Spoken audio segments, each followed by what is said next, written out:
নমস্কার বন্ধুরা, আজকে একটি ভিডিও নিয়ে আসলাম। ভিডিওটা নিয়ে আসার পিছনে দু তিনটা কারণ আছে। আমি অ্যাকচুয়ালি একটা ডেট বলেছিলাম, যে ডেটটা ছিল, আমি বলেছিলাম 11 তারিখের মধ্যে বিএসসিদের নেক্সট প্রসেসের কাজ শুরু হবে। কারণ হিসাব যেটা বলছিল সেই হিসাবে মার্চের ফার্স্টের দিকে ওদের জয়েন হওয়ার কথা ছিল, কিন্তু সিস্টেম অনুযায়ী সেটা ডিলে হয়ে গেছে। তো এটা খুব একটা দেরি করানোর ইন্টেনশন গভর্নমেন্টের নেই। গভর্নমেন্ট খুব ফাস্ট কাজ করছে। নার্সিং রিক্রুটমেন্ট, পুলিশ রিক্রুটমেন্টগুলোতে, কনস্টেবল রিক্রুটমেন্টে প্রচুর ফাস্ট কাজ করছে। তো প্রসেস অনুযায়ী যেটা বোঝা যাচ্ছে সেটা হচ্ছে পুলিশ ভেরিফিকেশনটা চলছে। পুলিশ বলছি, ভুল করে বললাম, সেটা হচ্ছে ডক্টরদের। তো ওদের পুলিশ ভেরিফিকেশন পরে তাদের সব কিছু প্রসেসগুলো, কাউন্সেলিং যেগুলো হয় সেগুলো হবে। তো আমি একটা জায়গা থেকে আপডেট পেলাম, এর আগের বারের যেটা হয়েছিল সেটা হচ্ছে পুলিশ ভেরিফিকেশন জয়েন করার 6 মাস পরে তারা করেছিল।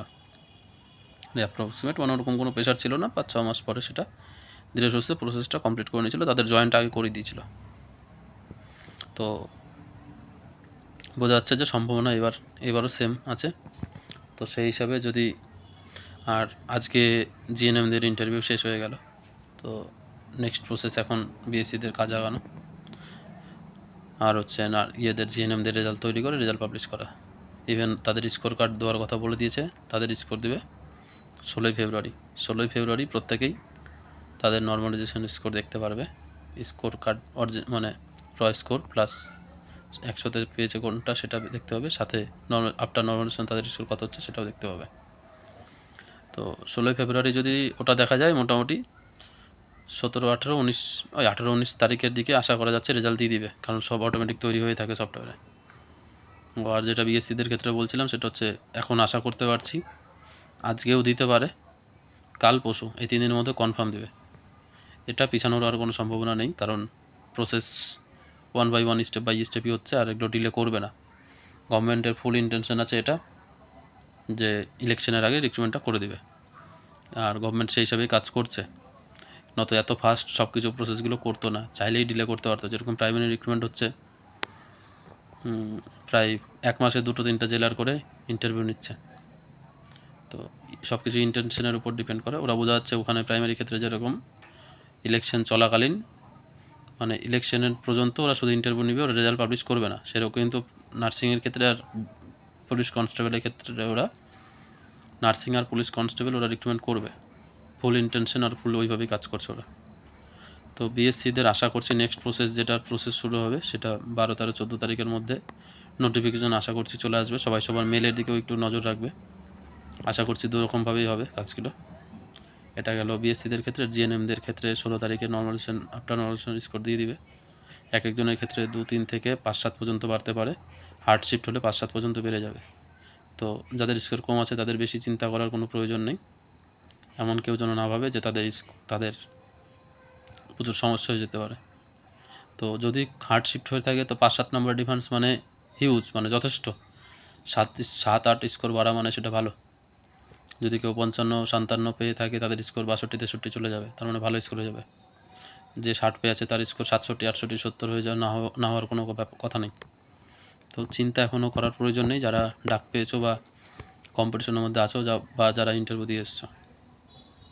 বিএসসিদের ক্ষেত্রে প্রসেসটা যদি এখন থেকে শুরু করে, যেটা বোঝা যাচ্ছে 12, 13, 14 তারিখের মধ্যে আশা করি নোটিফিকেশান দিলে নেক্সট প্রসেস শুরু হবে। তো জয়েন আমরা এক্সপেকটেশন করেছিলাম মার্চের ফার্স্ট উইকে করাবে, সেটা হয়তো আরও 7-10 দিন পিছিয়ে গেল। তো বলা যেতে পারে 10 তারিখের আশেপাশে, মার্চের 10 তারিখ, মিড মার্চ হয়তো বিএসসিদের জয়েনিংটা করাবে। আর বিএসসিদের এই প্রসেসটা হলেই জিএনএমদের এই প্রসেসটা বিএসসিদের ওই প্রসেসটা শেষ করলেই জিএনএমদের রেজাল্ট কমপ্লিট হয়ে গেলে জিএনএমদের আবার নেক্সট প্রসেস শুরু করে দেবে। 1 বাই 1 কাজ হচ্ছে, সব কিছু, কোনো কিছু মানে অন্যরকমভাবে হচ্ছে না। এমন হচ্ছে না যে প্রচুর ফাস্ট হয়ে যাচ্ছে, সব কিছু একভাবেই আগাচ্ছে সব কিছু। তো এই দুটো গেল এই আপডেট। তো যদি মিড মার্চে বিএসসি নার্সিংদের জয়েন করায়, জিএনএম নার্সিংদের হয়তো জয়েন করাবে তার থেকে 5-7 দিন পরে, কারণ ওরা জয়েন করে আসবে, তারপরে ওদের অ্যাপয়েন্টমেন্ট লেটার দেওয়া শেষ হলেই নেক্সট প্রসেসে জিএনএমদের ডাকবে, তখন জিএনএমদের অ্যাপয়েন্টমেন্ট লেটার দিবে, দিয়ে ওদেরকে আবার ওদের জায়গা মতো তারা পাবে। তো এটা গেল কিছু আপডেট। আর একটু মডিফিকেশন বলতে পারি, ইভেন আপনাদের মধ্যে কোনো ক্ষোভও ঢুকে থাকতে পারে যে, কিন্তু পরিস্থিতির ভিত্তিতে আর একটা জিনিস রিয়েলাইজেশন আসলো, তার ভিত্তিতে মানে কাট অফের খুব একটা পরিবর্তন হয়নি, কিন্তু দুটো ক্যাটাগরিতে কাট অফ একটু চেঞ্জ হয়েছে, 2-1 করে। তো সেটা আপনাদের কাছে প্রকাশ করছি। হয়তো আপনারা ভাবতে পারেন যে কাট অফটা কেন বেড়ে যাচ্ছে, কিন্তু সংখ্যাটা এরকমই যে জেনারেল কাট অফ যেটা বলেছিলাম সেটা 65 থাকবে, এসটি কাট অফ যেটা বলেছিলাম 45 ওরকমই থাকবে, এসসি কাট অফ 55 বলেছিলাম 55ই থাকবে, ইডাব্লিউএস যেটা বলেছিলাম 55 সেটা ইডাব্লিউএস 55-র আশেপাশেই থাকবে। কিন্তু ওবিসি এ আর ওবিসি বি এর ক্ষেত্রে কাট অফটা বেড়ে যাবে একটু। তার পেছনে কারণ যদি বলা হয় তাহলে এটাই যে ওবিসি বি এর ক্ষেত্রে ফুল কম্পিটিশন হয়েছে, ভ্যাকেন্সি কম, প্রচুর ভ্যাকেন্সি কম, মাত্র 185টা ভ্যাকেন্সি ওবিসি বি এর। 185টা ভ্যাকেন্সি, তার মানে ধরা যেতে পারে মোটামুটি প্রত্যেক জেলায় 8 জন করে চাকরি পাবে। একটা জেলা থেকে 8 জন ওবিসি বি ক্যান্ডিডেট চাকরি পাওয়া মানে বেশ ভালো কম্পিটিশন। এক একটা জেলা তো বেশ ভালো একটা জনসংখ্যা নিয়েই তৈরি হয়, তার মধ্যে প্রচুর কম্পিটিটর থাকে। সেই অনুযায়ী যেহেতু 8 জন মাত্র এক একটা জেলাতে চাকরি পাবে, তার ধরুন বলা যেতে পারে যে মাত্র 185টা সিট ওবিসি বি এর ক্ষেত্রে, যেখানে জেনারেলদের সিট 1000+। এসসিদেরও হিউজ ভ্যাকেন্সি আছে, যথেষ্ট ভালো ভ্যাকেন্সি এসটিদের, ইডব্লিউএসদের। সবচেয়ে বাজে যদি ভ্যাকেন্সি কন্ডিশন হয়ে থাকে সেটা ওবিসি বি এদের ক্ষেত্রে, সেটা সত্যিই খুব ডিসঅ্যাপয়েন্টমেন্ট ব্যাপার। আর এদিকে ওবিসি এদের ভ্যাকেন্সি আছে 339টা। তো সেটা মোটামুটি ঠিকঠাক, একটা ডিস্ট্রিক্টে মোটামুটি 15 জন করে চাকরি পাবে। সেই অনুযায়ী আমরা কাট অফটা একটু রিভাইজড করেছি, সেখানে ওবিসি এদের কাট অফ করেছি 51 আর ওবিসি বিদের কাট অফ করেছি 59। তো আর জেনারেলদের কাট অফ 55ই থাকবে। আশা করছি এরকমই থাকবে, খুব একটা পরিবর্তন হবে না। আমরা রেজাল্টের অ্যান্সার যেদিন ওই স্কোর কার্ড দেবে সেই দিনটার জন্য প্রচুর অপেক্ষা করছি। সেদিন আলটিমেট কাট অফটা দেখা যাবে যে কাট অফটা কত। এখন পর্যন্ত কেউ কাট অফ বলতে পারবে না যে কোন কাটে, কারণ আমরা একটা মানুষ সর্বোচ্চ কত মানুষের সাথেই বা যোগাযোগ রাখতে পারে। তো সেই পরিপ্রেক্ষিতে কোনো দিনও সবচেয়ে মিনিমাম যদি পশ্চিমবঙ্গের এক কোনায় বসে, কোনো একটা জায়গায় এক কোনায় বসে কেউ মিনিমাম একটা লোয়েস্ট লাস্ট নাম্বার পেয়ে যদি সে ইন্টারভিউ দিতে যায়, সেটা আমরা কোনো দিনও বলতে পারবো না যে কে কত। আমাদের চেনা পরিচিতির মধ্যে যেটা আছে সেটাই আমরা বলতে পারবো, তার বিষয়ে আমাদের পক্ষে বলা সম্ভব না। তো অনুমান করা যেতে পারে, কিন্তু কনফার্মেশন দেওয়া যেতে পারে না। কিন্তু কনফার্মেশন আলটিমেট 16 তারিখে পাওয়া যাবে।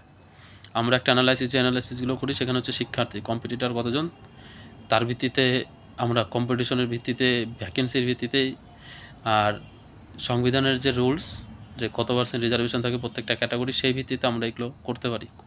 ইভেন আমার যে পুরোনো ভিডিওগুলো আছে জেনারেল জিএনএম কাট অফের একটা 11 মিনিটের, আপনারা ওখানে দেখতে পারবেন যে আমরা একটা অ্যানালাইসিস করেছি।